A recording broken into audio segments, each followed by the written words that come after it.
little high there. Just got a few notes. I had a long speech prepared, but the number one thing I want to talk about is Petty Officer Rosa is when we first met.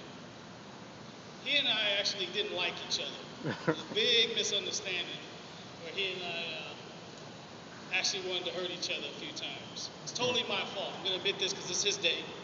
It's his day, so it's my fault. All right? The one thing I want to bring up is, although we know each other 20 years, 20 plus years, even though we've all been in each other's houses, myself, Tony, Issa, for some reason, to this day, today's the only day he actually called me by my first name. We have all our kids playing together at each other's house, and he still call me Chief Phoebus. You know how weird that is to have your best friend call you by your rank when you're miles away from the base? It's just a testament to his true professionalism and how he is as a sailor and a person. Now, I want to attest and I want to tell everybody in the audience and in the command here, I myself, for those who know me, was a prior wild card. I'm a chief today because of this man right here. Because he kept me in line from doing some things that would have been considered foolish. Keep me from putting my hands on people when I wasn't supposed to because I didn't have the mental strength that he has. Okay? Now my career is continuing on 20 years because of this man right here. Hopefully he'll still come around to visit me. Now he's going to be a civilian. So at this point, just keep it brief. For a man that could have been my enemy for life, just kept me in line to help me stay in the Navy without making serious mistakes. My friend, my colleague, my shipmate, AE1 Rosa, Javier. Thank you for allowing me to be a guest speaker and being my friend. Thank you. All right.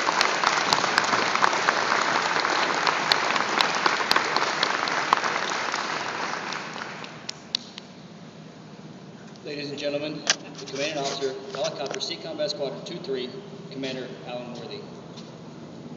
He just told me that he wants me to go on for 20 minutes. I don't have 20 minutes in me. First and foremost, thanks to the families for being here. This makes it the most important day because the families are here, so thank you. I had a chance to meet someone today, and I see where you get your personality from. So thank you for coming here. AE1 is what I call the consummate wildcard. He is a proud, very proud plank owner of this place. I think somewhere in the cement or in the walls, his initials are probably carved all over this hangar from the work he did as a plank owner to get this place started. I had all these wonderful words I wanted to say, and I had dinner with Skipper Dowling last night, and I told him that you were retiring. And he said something, and it made me write it down right at dinner, and I thought it was perfect. He said, no one is more enthusiastic, energetic, eager, and grateful for the opportunity to lead and serve as AE1 Rosa. And that's right on point. We love his dedication. Everybody in this command has been touched or influenced, led in some way, or taken in the corner and had to listen for 45 minutes to AE1 Rosa talking, leading, and being dedicated. He does it because he doesn't know any better. He does it because he loves this command. He does it because he loves the sailors in this command. He does it because he loves the Navy and he loves serving. It's his only reason. When I came back from deployment, he came back from deployment. And I met him once or twice before. We had to go visit him up in Balboa. And when Skipper Dowling and I showed up to the room, the nurse was outside, the doctor was outside, and we had to wait because he was on the phone.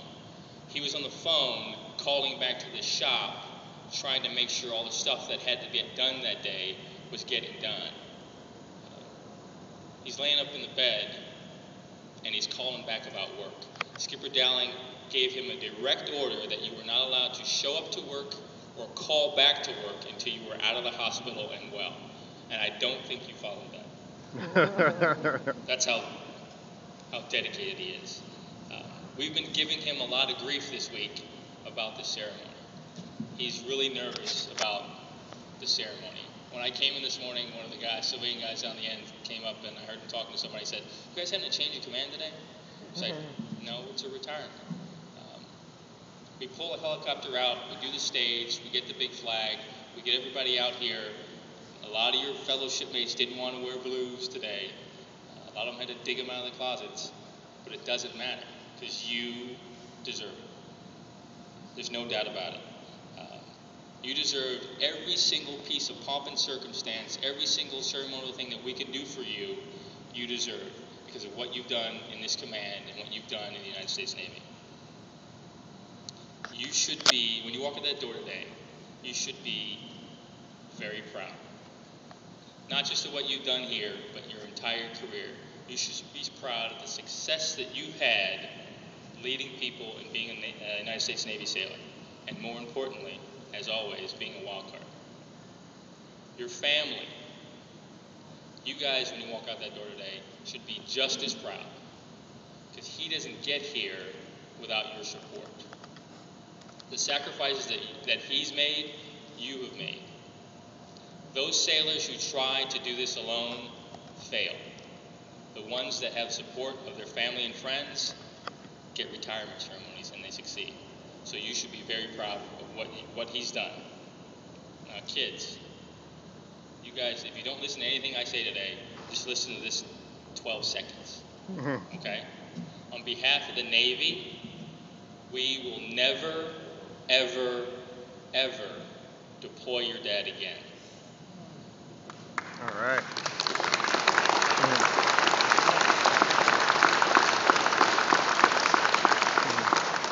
He is yours. Now, whether that's good or bad, you'll have to figure that on your own because he's going to be at home with some free time on his hands. So good luck with that. But the Navy will never deploy him again. A1, thank you for your service. Thank you for everything you've done, yes, for the Navy in your 20 years, but thank you for what you've made this squadron.